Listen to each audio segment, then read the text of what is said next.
Did Russia own a fort in California? It sounds like a strange question. Most people think of Spain or Mexico, then America when they think of early California. But yes, Russia really did own a fort here. It was called Fort Ross. It sat on a bluff overlooking the Pacific Ocean. This was in the early 1800s. California was still a wild place then. It wasn't part of the United States. Spain and later Mexico claimed the land, but Russia had its own plans. Why would Russia be interested in California? It might seem random at first, but if you look at a map, it starts to make sense. Russia already had a big presence in Alaska. That was a center for fur trapping, especially sea otters. Their fur was incredibly valuable. It sold for a lot of money, especially in China. The Russian American company ran these operations. It was a big trading company. It was like the British East India Company, but backed by the Russian government. The problem for the Alaskan outposts was food. Alaska was cold and harsh. It was very hard to grow enough food there. Ships had to bring supplies a long way. This was expensive. It was also often unreliable. Storms could delay ships. Supplies could run out. The Russian-American company needed a closer, warmer place. A place where they could grow food, a place where they could resupply their ships more easily. California looked like a good option for this. The company also wanted to expand its fur trade. Sea otters were becoming scarce in Alaskan waters. They had been hunted heavily. So the company looked for new hunting grounds. California's coast had plenty of sea otters back then. So the idea of a settlement in California grew. It wasn't just a random fort, it was part of a bigger plan. A plan to feed their people in Alaska, a plan to supply their ships, and a plan to keep the fur trade going strong. The global demand for fur was huge, and Russia wanted to be a major supplier. It wasn't exactly a military fort, not in the way we usually think of one today. It was more of a fortified settlement, a place to live and work, a place to protect their operations from any threats. The Russians called it Fortress Ross. They named it after Rossiya, which means Russia. It was a very bold move. They were putting a European flag on land already claimed by another European power, Spain. They did this without asking permission. They just showed up and started building. This venture wasn't just about money either. It was also about power. Russia was a major global player in those days. They wanted to expand their influence, they wanted to explore new lands, they wanted to show they could do big things. Having a fort in California was a statement. It said, "We are here too." It marked their furthest reach across the Pacific Ocean. This was an era of empires reaching across the globe, claiming territory and resources. As Russia was no different. The journey to California was not easy. It took months to sail from Alaska. It took even longer from Russia itself, a journey around the world. The people who came to Fort Ross were hardy. They were adventurers, they were workers, they were looking for a new life or just a job. Many were Native Alaskans. They worked for the Russian American company. Some were Russian peasants and serfs. Some were skilled craftsmen. They all came for a purpose. They knew they were going to a wild place. A place with no roads, no towns, just a vast, mostly empty landscape, except for the local Native American tribes. Those tribes had lived on that land for thousands of years. The Russians would have to deal with them, and they would have to deal with the Spanish. The Spanish already had missions and presidios further south. They saw California as their territory. They had been there for decades, so the stage was set. A powerful trading company, backed by a global empire, decided to build a new outpost. Thousands of miles from home, in a place already claimed by others, for food, for fur, for influence. This is where the story of Fort Ross begins. It's a story of ambition, survival, and a clash of cultures. It's a surprising chapter in California's past, and it shows just how connected the world was, even back then. People went to incredible lengths to get what they needed, or what they wanted. They carved out their existence in remote places. Finding the right spot was the first big challenge for the Russians. The Russian-American company sent explorers south from Alaska. They sailed down the coast of California, they looked for good harbors, they looked for fertile land, and they looked for places not too close to Spanish settlements. They wanted some space. They wanted to avoid direct confrontation if they could. In 1812, they found it. A beautiful high bluff. It overlooked a cove just north of what is now Bodega Bay. The spot offered fresh water. It had plenty of timber for building, and it seemed far enough away from the Spanish to avoid immediate conflict. They decided this was the place. The leader of this expedition was Ivan Kuskov. He was a seasoned explorer and manager for the company. He picked the spot and oversaw the building. He had already spent years in Alaska, proving his skill in managing remote outposts. The settlers got to work right away. It was not an easy job. They had to clear land. labor. They had to cut down trees, they had to haul heavy logs, they were building a fortress from scratch, all by hand. They used local redwood trees for construction. These trees were huge and strong. The fort itself was a sturdy palisade, a tall fence made of pointed logs. Inside, they built houses. They built workshops, they built a chapel, and they built blockhouses. These were defensive towers with cannons. The fort's design was practical, built for protection against potential attacks, either from local tribes or rival European powers. The main compound was about 300 feet by 240 feet. It was a big area. Inside, the commander's house was the biggest building. It was where decisions were made. It was also a home for the fort's leader and his family. There was a barracks for the workers, a kitchen and bakery, a storehouse for supplies, which was crucial for their survival, and a cooperage. That's where they made barrels. Barrels were important for storing almost everything, from salted meat and fish to water and grains. Every item had to be carefully managed. Life inside the fort was structured. The Russian-American company ran everything. The commander was in charge. He reported back to the main office in Sitka, Alaska. And then, much further away to St. Petersburg, Russia, the workers had their specific jobs. Some were hunters, some were farmers, some were builders, some were blacksmiths. Some were shipwrights. They had to be very self-sufficient. This was a remote outpost. They couldn't just pop to a store for supplies. If a tool broke, they had to fix it or make a new one.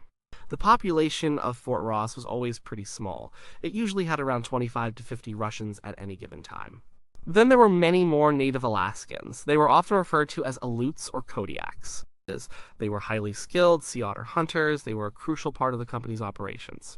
They were essential for the fur trade that drove the fort's existence. There were also local Native American people. The Kashaya-Pomo lived right near the fort. The Coast Miwok lived a bit further south. These local tribes played a big role too. Sometimes they worked for the Russians. Sometimes they traded goods, sometimes there was tension, but often they coexisted. The Russians needed a good relationship with the local tribes. They needed their help. They needed their knowledge of the land and its resources. They also needed to be careful. The local tribes were powerful and knew the territory better than anyone. Kuskov, the first commander, made agreements with the Kashaya-Pomo. He bought the land, or at least he thought he did. He paid with tools, blankets, and other manufactured goods. The Kashaya-Pomo likely saw this as a right to use the land, not an outright permanent sale. This difference in understanding would cause problems and misunderstandings later on. The early years were tough. They had to learn what crops would grow well in the California climate. They had to deal with the weather, which could be foggy and damp. Pests were a constant problem for their crops. Still, they managed to grow a fair amount, enough to feed the people at Fort Ross, and sometimes enough to send north to Alaska. They also had to hunt for local game to supplement their diet. And they had to keep an eye out for Spanish patrols. The Spanish knew the Russians were there. They didn't like it one bit. They considered the Russians to be trespassing, but the Spanish didn't have enough power to force the Russians out. Their missions and presidios were far away, and their military was spread thin, so they mostly sent protests, which the Russians mostly ignored. The fort itself was a symbol of Russian ambition. It was a testament to the hard work of the people who built it.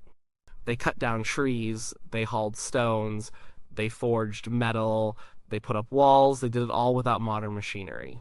It was a true frontier settlement, a small piece of Russia on the wild California coast. And it was built to last. It stood strong against the elements. It offered protection to those inside. It was a base for all their activities.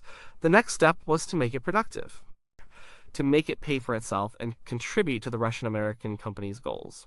Once the fort was built and established, the real work began. The main reason for Fort Ross was the fur trade, specifically sea otter pelts. These pelts were incredibly valuable in China, in Europe, and even within Russia itself. They were known for being soft and luxurious. People paid a very high price for them. The Russian-American company wanted as many as they could get their hands on. The Native Alaskans, primarily the Aleut people, were the key to this. They were expert kayakers and hunters. They used their small, maneuverable boats, called bidarkas. These were light, skin-covered kayaks, perfect for navigating the coastal waters. They would go out in groups, sometimes far from the fort, searching for sea otter colonies. They would hunt the sea otters with spears and harpoons. The work was dangerous. The Pacific Ocean can be rough and unforgiving, and sea otters were not easy to catch. They were very quick and agile in the water, but fur was not the only goal. As I mentioned, growing food was also a very big part of it. The Alaskan outposts, especially the main one in Sitka, desperately needed food. Fort Ross aimed to be the breadbasket for the Russian-American company. They tried to grow a lot of different things: wheat, barley, oats for grain, vegetables like potatoes, cabbage, turnips, and peas. They planted fruit trees too: apples, pears, cherries, and plums. They even planted grapevines, hoping to make wine. The climate was good for some crops, but not all. Farming at Fort Ross was a mixed bag. The soil near the fort wasn't always the best. The summer fog could be very heavy, blocking sunlight. Pests were a constant problem, eating their crops. Still, they managed to grow a fair amount. Enough to feed the people at Fort Ross most of the time. And sometimes they had enough surplus to send north to Alaska. They also raised livestock: cattle, sheep, pigs, and chickens. These animals provided meat, milk, cheese, and wool. The fort was quite self-sufficient in terms of food, even if it didn't fully meet Alaska's needs. Another important activity at Fort Ross was shipbuilding. This might seem surprising for such a remote outpost. But the Russians needed ships. They needed to move furs from California to Alaska. They needed to move supplies. They needed to move people. Relying on transport from Alaska or from Russia was slow and hard. So, they built their own. They had skilled shipwrights and carpenters among the Russian and even some Native American workers. They used the local redwood and oak, which were excellent shipbuilding materials. Over the years, they built several ships: brigs, schooners, and smaller boats. These ships were vital for the company's operations up and down the coast, allowing for trade and communication. The people at Fort Ross also engaged in many other crafts. Blacksmiths forged iron for tools, nails, and ship parts. Coopers made all the necessary barrels for storage. Carpenters built and repaired everything from houses to furniture. Tanners processed animal hides for leather goods. They even made bricks and tiles. They were a small, industrious community. They had to be. They had to make almost everything they needed themselves. Specialized skills were highly valued and essential for the fort's survival. Interactions with the local Native American tribes were complex and varied. The Kashiapomo lived right near the fort. The Coast Miwok were a bit further south. The Russians often relied on these tribes for labor. They hired them to help with farming. Well, to help with building, to help with hunting and gathering. They also traded with them. For food, for services, for goods like baskets and tools. The tribes sometimes saw the Russians as potential allies against other tribes or as a source of new tools and goods. The relationship was not always smooth, though. There were significant cultural differences. There were language barriers. The Russians, like other European powers, often saw themselves as culturally superior. They sometimes exploited the local people, paying low wages or using coercive tactics. But there was also a level of cooperation and even intermarriage. Some Russian men married local Kashiapomo or Coast Miwok women. Their children formed a new mixed-race community. These children often spoke several languages. They serve as important cultural links between the different groups, helping with communication and understanding. The Spanish and later Mexican authorities continued to be a presence and a concern. They didn't like the Russian settlement. They saw it as a threat to their territorial claims and their own colonial goals. They sent officials to visit Fort Ross, to demand the Russians leave, to protest their presence. But these protests were usually just words and diplomatic notes. The Spanish military presence in California was too weak to force the issue. The Russians simply kept working and expanding their activities. They played a diplomatic game, saying they were only there temporarily for trade. But they kept building and farming, making themselves more permanent. Life at Fort Ross was not easy. It was isolated, thousands of miles from the heart of Russia. Communication with the outside world was slow and uncertain. Disease was a constant risk in those days. Accidents happened frequently with the hard manual labor. The work was hard, long, and often dangerous. But there was also a strong sense of community. People lived and worked together, relying on each other. They built something new and unique. They were part of a big, ambitious plan that stretched across the globe. The fort served its purpose for many years. It was a base for hunting. It grew some food, though not as much as hoped. It built some ships. But the challenges were also growing. The sea otter population began to decline sharply. Farming was not as productive or profitable as they had hoped. The cost of running the outpost was high, constantly eating into profits. And the political situation around them was changing. These things would eventually lead to the end of Russia's time in California. But for a few decades, Fort Ross was a bustling, unique outpost. A place where Russian, Native Alaskan, and Native American cultures met and tried to make a life together on the edge of the Pacific. Nothing lasts forever, and Fort Ross was no exception. After about 3 decades, the Russian-American company decided it was time to leave California. There were several big reasons for this decision. It wasn't just one single problem. It was a combination of economic, environmental, and political issues that made the outpost unprofitable and too difficult to maintain. The biggest reason was the sea otter trade. This was the primary reason the fort was built in the first place. But the sea otter populations along the California coast were declining very fast. The intensive hunting by the Aleut hunters, working for the Russians, took a heavy toll. Sea otters reproduced slowly, and they couldn't recover from the hunting pressure. There just weren't enough otters left to make the hunting profitable anymore. The main source of income for Fort Ross was drying up. This economic model was unsustainable in the long term. Then there was the farming problem. As I mentioned earlier, the hope was that Fort Ross would reliably feed the Alaskan outposts. But it never really met that goal. The soil wasn't as fertile as they had hoped. The climate, while better than Alaska, still had challenges like heavy fog and dry summers. The crop yields weren't always good enough. Moreover, shipping food from Fort Ross all the way up to Alaska was expensive and often risky. It turned out to be cheaper for the Russian-American company to buy food from other places. They could buy wheat and other goods from Spanish and Mexican ranchers further south in California, or even from American traders who were starting to arrive. So Fort Ross wasn't truly fulfilling its role as a reliable and cost-effective food supplier. The Russian-American company was, at its heart, a business. It needed to make money for its shareholders and for the Russian government. If Fort Ross wasn't making money and wasn't providing essential supplies cheaply, then it was a drain on resources. Maintaining the fort, paying the workers, sending supplies from Russia or Alaska, it all added up to significant costs. The company's directors in St. Petersburg were looking at the balance sheets very closely. They saw that Fort Ross was costing more than it was bringing in. This financial reality was a major driver for the decision to abandon the outpost. Another factor was the changing political landscape. When Fort Ross was established, California was Spanish territory. Spain was a weak and distant power. They protested the Russian presence, but they couldn't do much about it. But in 1821, Mexico gained independence from Spain. California became part of the new Republic of Mexico. The Mexican government was also not happy about the Russian presence. They were a bit stronger and more nationalistic than the Spanish had been. They were more insistent that the Russians leave their territory. They viewed the fort as an illegal encroachment. Also, American settlers and traders were starting to move into California in greater numbers. This was a new powerful player in the region. The Russians saw the writing on the wall. They were surrounded by growing powers that wanted them gone, and they didn't have the military strength to hold onto Fort Ross if push came to shove. The Russian government was also focused on other parts of its vast empire, closer to home in Europe and Asia. They didn't want to get into a big costly fight over a remote outpost in California, thousands of miles from their main centers of power. Maintaining Fort Ross would require significant military investment, which Russia was unwilling to provide. So, by the late 1830s, the decision was made. Fort Ross had to go. The Russian-American company decided to sell it off. But finding a buyer wasn't easy. They tried to sell it to the Mexican government. The Mexicans were interested in the land itself, as it was their territory, but they didn't want to buy the buildings or the equipment. They didn't want to legitimize the Russian presence by paying for their improvements. The negotiations fell through.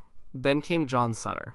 He was a Swiss immigrant who had established a large ranch and settlement further inland, near what is now Sacramento. He had big plans for his New Helvetia settlement. He needed tools, equipment, livestock, and buildings to expand his operations. Fort Ross had all of that in abundance. In 1841, Sutter bought Fort Ross and everything in it. The exact price is a bit debated, but it was somewhere around $30,000, but it wasn't paid in cash. It was paid in installments of agricultural products, wheat, corn, and other goods. Sutter was notoriously bad at paying his debts. He actually never fully paid off the Russian-American company. The company still had money owed to them years later, a testament to Sutter's financial difficulties and the eventual chaos of the gold rush. After the sale, the Russian population packed up. They gathered their personal belongings. They dismantled some of the smaller buildings and loaded what they could onto ships. Most of them sailed back north to Alaska. Some of the Native Alaskans went with them, having worked for the company for years. Others stayed in California, adapting to the new changes. Many of the local Native Americans also stayed, returning more fully to their traditional ways or finding work on the new ranches. The Russian flag was lowered for the last time. A unique and surprising chapter in California history came to an end. The departure was quiet. It wasn't a grand retreat or a military defeat. It was more of a practical business decision. The company had tried to make it work, but the numbers didn't add up anymore. The dream of a self-sufficient Russian colony in California faded away. But the structures they built and the stories of the people who lived there remained. Fort Ross was no longer Russian, but its past was still very much a part of its identity. And its impact on the region wouldn't be forgotten.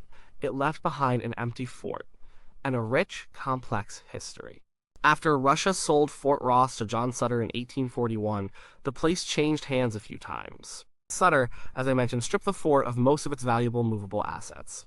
He took the cannons, he took the tools, he took the livestock, he needed them for his own growing empire further inland at Sutter's Fort.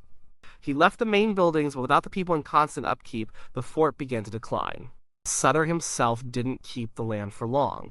He sold parts of it to pay debts or lost it through other means. The California Gold Rush came just a few years later, in 1848. That changed California forever. It brought in thousands upon thousands of new people, mostly Americans. It shifted power dynamics completely.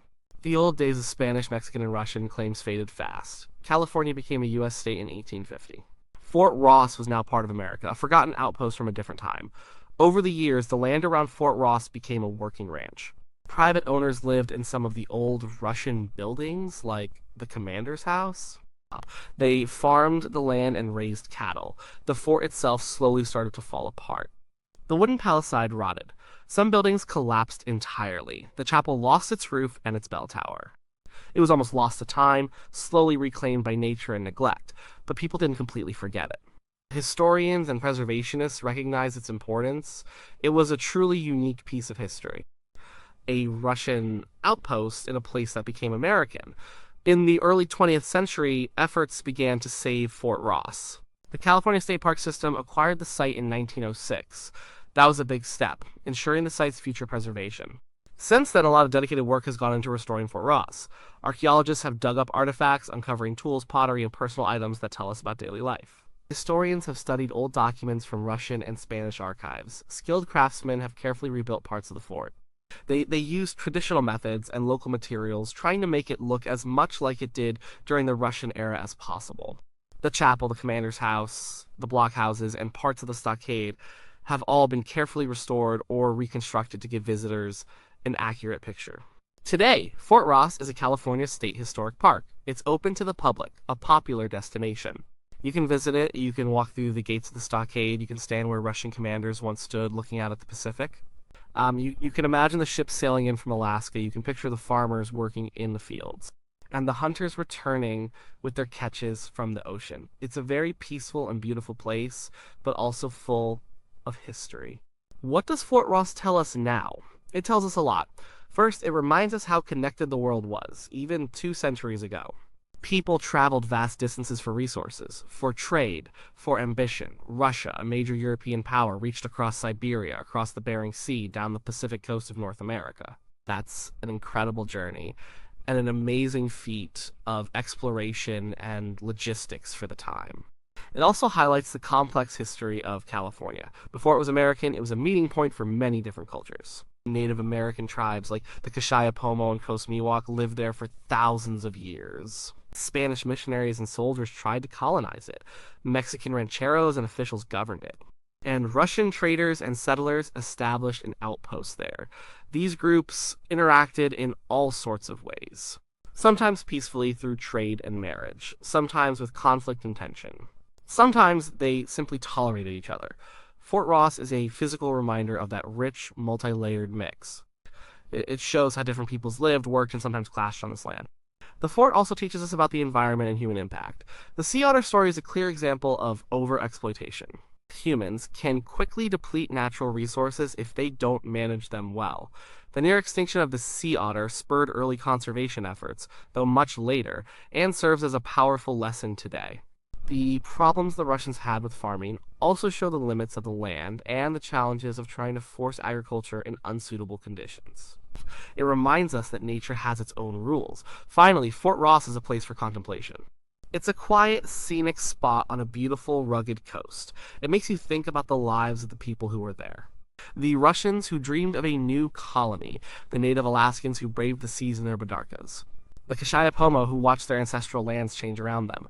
The site is a place to reflect on human dreams, struggles, and our impact on the world.